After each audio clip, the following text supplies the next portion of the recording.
అందరికీ వందనాలు.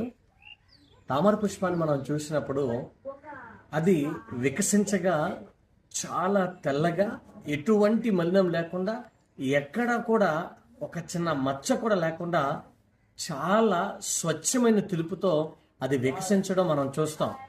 దాన్ని చూడగానే దాన్ని కోసి దాని యొక్క స్థితిని చూడాలని ఆశపడతాం.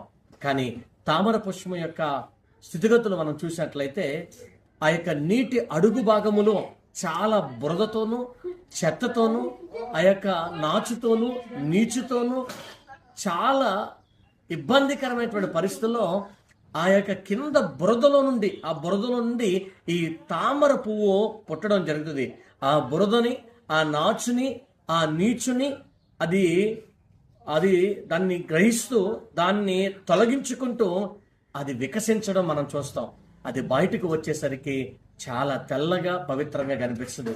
ఈ రోజున క్రైస్తవ వ్యవస్థ కూడా, క్రైస్తవు కూడా అలాగే ఉండాలి. ఏంటి అనంటే, ఈ లోకములో ఉన్న పాపాన్ని అంటించుకోకుండా, ఈ లోకంలో ఉన్నటువంటి లోక స్థితిని అంటించుకోకుండా, కేవలము తన గుణాన్ని కలిగి, వాక్యానుసారమైన గుణాన్ని కలిగి మనం పవిత్రులుగా ఈ లోకంలో క్రైస్తవులుగా వికసించాలి. అలా వికసించడానికి దేవుని వాక్యము నీకు వెలుగ్గా ఉండి నడిపించునుగాక.